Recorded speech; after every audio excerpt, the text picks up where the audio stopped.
eu estou absolutamente sem palavras. Isso já aconteceu em algum outro caso? Que eu tenha vivenciado, não. E o que o Alexandre responde nos despachos, nas decisões? Isso é que nos causa mais constrangimento, porque... Olavo Edu Carvalho, melhor canal de corte do YouTube. Opa, eu sei que você não aguenta mais ouvir, eu pedi para você fazer o triplo C, curtir, comentar e compartilhar, mas eu peço porque 4 entre cada 10 pessoas sequer estão inscritas no canal e a maioria não ativa as notificações e nem curte o vídeo e isso prejudica o nosso algoritmo. Então ajuda a gente aí, brigadão. Hoje eu tenho a honra de receber no Paulo Figueiredo Show o Dr. Paulo da Cunha Bueno, que é advogado do ex-presidente Jair Bolsonaro. O Dr. Paulo é mestre e doutor em Direito Penal, especialista em Direito Penal Empresarial, Direito Penal Econômico, Direito Europeu, tendo também uma ampla experiência como professor. Qualificação não falta para ele e deu ótimas entrevistas na mídia, inclusive na Globo News.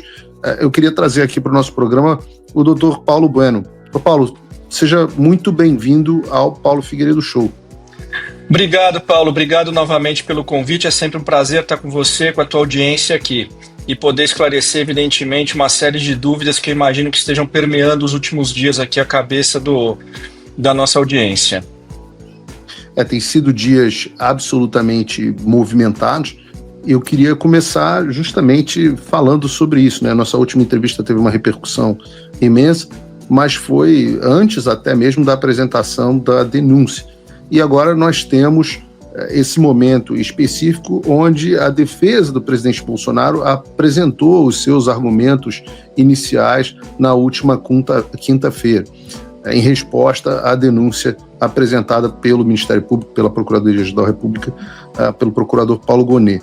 Então, eu queria começar perguntando o seguinte, doutor Paulo, eu li aqui com bastante atenção, e um dos fatos apontados nessa peça processual que vocês elaboraram foi que vocês não tiveram acesso ainda, agora, a todas as provas, mas só as provas que foram apresentadas pelo juízo.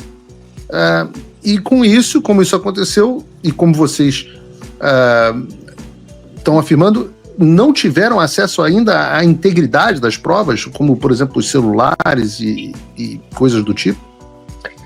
Paulo, lamentavelmente é exatamente o cenário que a gente vive. Você acompanha essa investigação que começou 2 anos atrás e certamente me viu em várias ocasiões dizendo e redizendo que eu lidava com uma investigação semissecreta, que vinha sempre sob aquele argumento de que havia diligências em andamento. Muito bem. Encerrada a investigação e proposta a ação penal, nada do que foi requerido pela defesa em termos de acesso à integralidade dos elementos da investigação foi autorizado, de sorte que acabamos por um triste progresso. De uma investigação semissecreta, hoje temos uma ação penal semissecreta. É terrível isso, você imagina que nós tivemos a apreensão de 38 mandados de busca e apreensão, diversos telefones, diversos computadores, tablets, pendrives, e nós só tivemos acesso às mídias de 7 telefones. Nós da defesa não tivemos acesso sequer às mídias do telefone celular apreendido do nosso cliente Jair Bolsonaro. E pense a gravidade disso. Nós temos boa parte da acusação que você leu aí no detalhe, ela é lastreada em conversas de terceiros falando a respeito do meu cliente, e eu não tenho acesso à integralidade disso. Então é praticamente impossível formular uma defesa a contento com esse tipo de limitação, e que é absurda no cenário atual. Por que seria impossível, doutor Paulo? Me dá um exemplo do que está faltando, poderia estar faltando para que vocês defendessem o seu cliente. Olha, vamos pensar aqui o critério. O ministro relator, ministro Alexandre de Moraes, diante dos repetidos pedidos feitos pela defesa de acesso à integralidade, sempre deu a mesma resposta, efetuou o mesmo despacho dizendo que nós tivemos acesso a tudo que está nos autos. Bem, ter acesso a tudo que está nos autos não é mesmo que ter acesso à integralidade, porque, de fato, boa parte, se não a maior parte dos elementos auferidos pela investigação não foram juntados aos autos.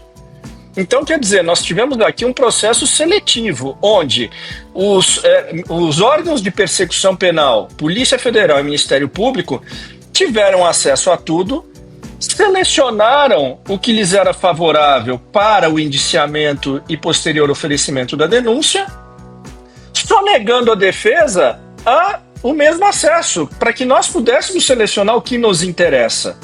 Isso me causa, inclusive, uma preocupação, porque a impressão que fica é que, de fato, não estão sendo sonegados elementos que poderiam ser muito valiosos para a defesa, maiormente numa acusação absolutamente insípida e que não constrói uma narrativa conexa. Me dá um exemplo, Paulo, hipotético. Claro que é difícil dizer o que há, porque você não tem acesso, não dá para especular sobre o que é o desconhecido, mas do que hipoteticamente poderia ter que mudasse a defesa que não consta nos autos? Vamos lá. Boa parte da narrativa que é construída no relatório de indiciamento da Polícia Federal, aquele de 889 páginas, que usa o advérbio possivelmente por 96 vezes, para se ver como há uma convicção muito grande do que se tem, e também na denúncia do Ministério Público, vem lastreada em diálogos de terceiros. Dou um exemplo de um diálogo que repercutiu bastante, foi uma conversa entre o tenente-coronel Mauro Cid e o general Mário Fernandes, onde se discutia uma conversa cujo conteúdo nós não tivemos acesso à integralidade, mas apenas a um trecho, a uma fotografia que foi colocada no corpo da denúncia, no corpo do texto. Quer dizer, completamente desconexa. Você tem a foto, mas não tem o filme da conversa. Então, quer dizer, foi selecionado simplesmente aquilo que poderia, de alguma forma, dar algum embasamento às conclusões que foram formuladas pelo Ministério Público e pela polícia. Veja, são conversas de terceiros falando do meu cliente. O mínimo é que a defesa tenha acesso à integralidade disso, são acusações gravíssimas. Mais do que em qualquer outro tipo de ação penal, nós temos que ter um cuidado e um respeito à ampla defesa de forma absolutamente singular. Eu faço uma pergunta, Paulo. Aqui nos Estados Unidos existe um negócio chamado The Brady Rule, né?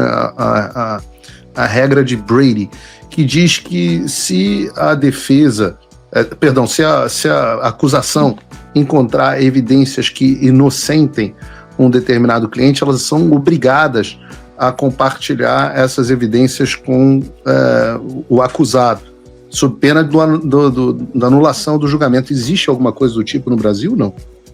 Olha, no Brasil o Ministério Público seria o fiscal da lei, o que lhe impõe o dever, evidentemente, de acusar quando for o caso, de não acusar quando for o caso de arquivamento e de pedir absolvição quando se verificar que não existem elementos para pleitear uma condenação.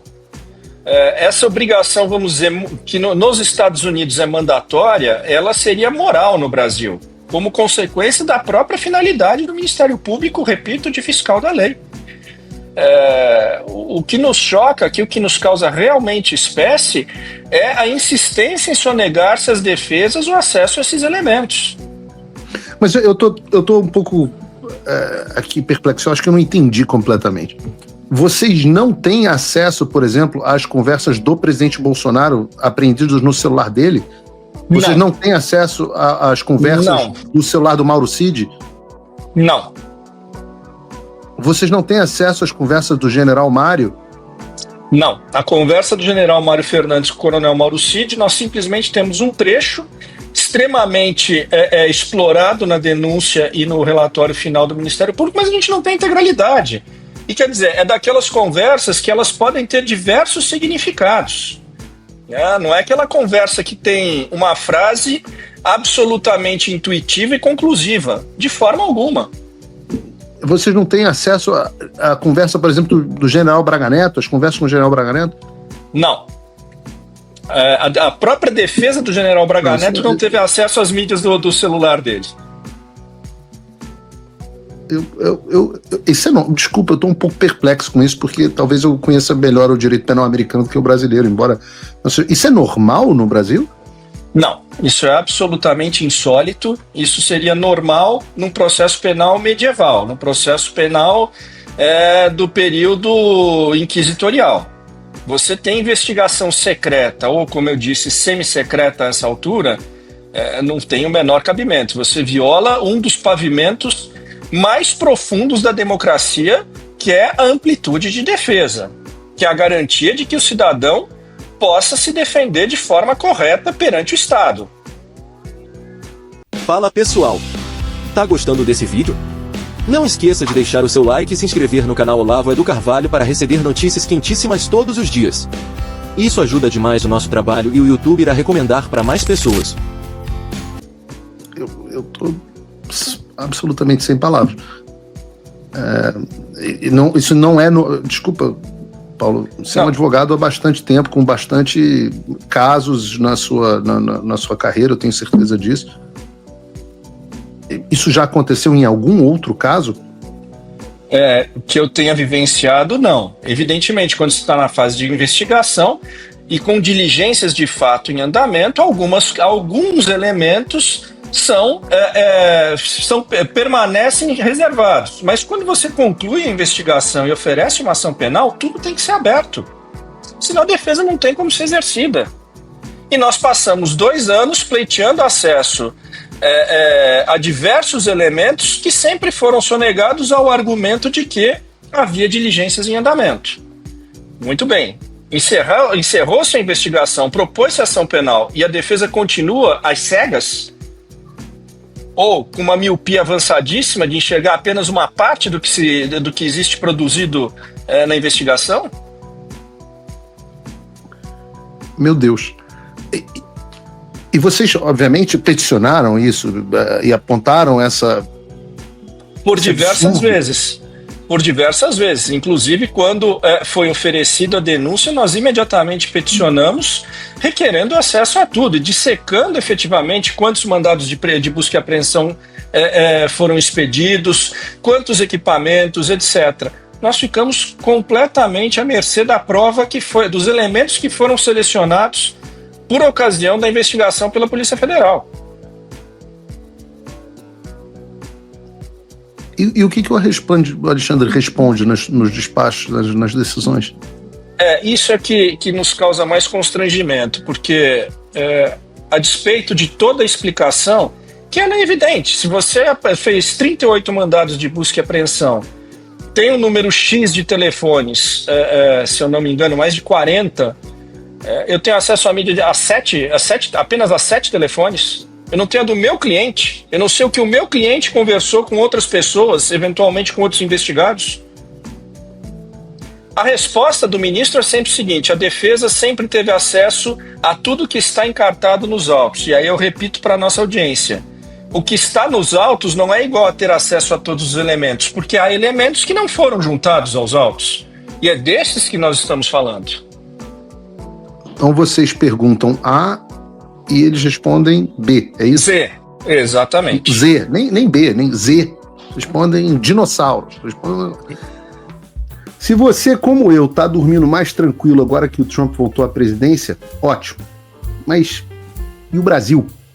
Nosso país continua no buraco. A volta do Trump nos dá esperança, mas as coisas não vão se resolver sozinhas. Vai ser preciso muito trabalho, meu e seu. E não adianta xingar muito nas redes sociais achando que isso resolve alguma coisa. Não tem salvador da pátria. Não tem um político que vai resolver por você. A responsabilidade é sua. Eu larguei tudo para me dedicar a isso. E você? Como você pode ajudar sem abandonar as suas obrigações? Simples. Apoie quem está na linha de frente. Sem isso, esse trabalho simplesmente não continua. Acesse www.paulofigueiredoshow.com/apoie e com a partir de $5 por mês, garanta que isso siga em frente. Se puder ir além, torne-se meu patrono Gold e participe do meu grupo privado e ajude a definir as minhas próximas pautas. A diferença entre vencer e perder está na ação. Durma tranquilo, sabendo que você fez a sua parte. Faça o tal do triplo C. Curta, comenta, porque a integração do chat ajuda muito, e compartilhe. Você pode fazer essas 3 coisas que ajudam o algoritmo a aparecer. Mas eu não estou brincando não, pessoal. Dá uma paradinha agora de 1 segundo e clica no joinha, que às vezes essa pessoa já está acostumada a ouvir isso. Não, é importante que você faça isso. porque se você não fizer, inclusive atrapalha o vídeo, parece que o vídeo é menos relevante.